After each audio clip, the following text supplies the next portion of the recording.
इन दिनों चलती फिरती मौत यानी सडन डेथ के मामले तेजी से बढ़ रहे हैं। अब इस तरह की मौत की वजह जानने के लिए ICMR Indian counselling of medical research study कर रहा है। इसके लिए आईसीएमआर अस्पतालों में भर्ती कोविड मरीजों का डेटा इकट्ठा कर रहा है और डेटा इकट्ठा करने के बाद उनकी लगातार स्टडी कर रहा है। नमस्कार, मैं हूं समंदर सिंह राजपूत और आप मेरे साथ देख रहे हैं समंदर अलर्ट। सडन डेथ यानी अचानक मौत के कारणों का पता लगाने के लिए ICMR Indian counselling of medical research एक साथ 4 स्टडी कर रहा है। इन स्टडी में मुख्य तौर पर 3 बातों की जांच की जा रही है। पहला, जिनकी अचानक मौत हुई है, क्या उनमें कोविड के सामान्य लक्षण थे? दूसरा, क्या गंभीर कोविड हुआ था? तीसरा, अस्पतालों में भर्ती होने से पहले टीका या डिस्चार्ज होने के बाद लगा था। तीसरा, अस्पताल में यदि भर्ती हुए मरीज उनको पहले टीका लगा या डिस्चार्ज होने के बाद। इन बातों के साथ ही आईसीएमआर देश के 39 अस्पतालों में 2020 से भर्ती कोविड मरीजों के डेटा का लगातार स्टडी कर रहा है।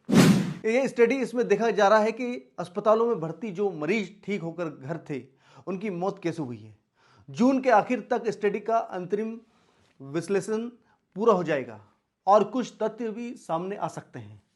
बताया जा रहा है कि अचानक मौत के मामलों में अभी तक जो डेटा स्टडी हुई है उनमें कुछ चीजें सामने आई है जो सडन डेथ के जोखिम को बढ़ाती है। आईसीएमआर की 4 स्टडी में से एक एम्स में हो रही, जिनमें लगातार आपको देखने को मिल रहा है, जिसमें 18 से 45 उम्र के लोगों में मौत की जांच हो रही है।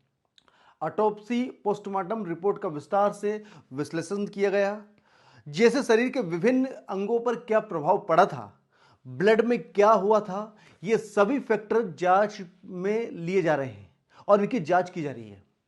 इस महीने के आखिरी तक स्टडी का रिव्यू भी पूरा हो जाएगा। वही केस कंट्रोल स्टडीज में देखा जा रहा है कि कोविड कब हुआ था, वैक्सीन कब लगी थी, गंभीर कोविड हुआ था या नहीं। इस स्टडी पे भी जहां एक और अचानक मौतों का जांच की जा रही है, इनको भी पूरी तरह से परखा जा रहा है और जांचा जा रहा है। वही जिन मामलों में मरीज की जान बचाई जा सकी है उनके डेटा का भी आकलन किया जा रहा है। एक और स्टडी में हार्ट अटैक और खून का थक्का यानी ब्लड क्लॉटिंग के मामलों का भी विश्लेषण किया जा रहा है।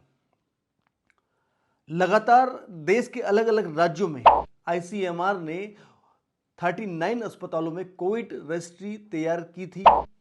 इसमें साल 2020 से अब तक कितने लोग भर्ती हुए उनका डेटा देखा जा रहा है और कितने मरीज गंभीर थे और उनमें से कितने ठीक होकर घर गए और इनमें घर में कितने की मौत या कितनों की मौत हुई है और इसके क्या कारण रहे हैं, यह भी आईसीएमआर देख रहा है।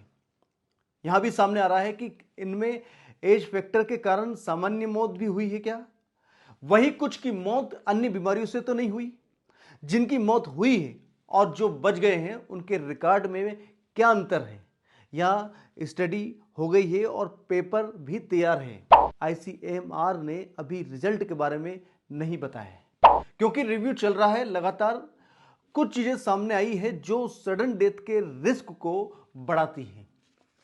ऐसे लोगों ने कोविड से तो मुकाबला किया लेकिन बाद में मौत हो गई। ऐसे करीब 600 मौतें हैं जिन पर स्टडी हुई है। हालांकि 18 से 45 वाले एज ग्रुप में मौतें कम हैं। 4 स्टडी का डेटा देखकर आईसीएमआर नतीजे निकालेगा। कुछ महीनों से अचानक हार्ट अटैक के कारण हुई मौत के कई वीडियो सोशल मीडिया पर भी वायरल हुए हैं और उनको देखा है। कोई नाचते गाते चलते फिरते कई लोगों की मौत हुई है, इनमें युवा भी शामिल है। इसके बाद सोशल मीडिया पर कई तरह के सवाल उठे हैं, इन्हें कोविड से जोड़कर भी देखा जाने लगा है। विशेषज्ञों का कहना है कि स्टडी रिपोर्ट आने के बाद ही पुख्ता तौर पर कुछ कहा जा सकता है। बिना स्टडी के कुछ भी नहीं कहा जा सकता है।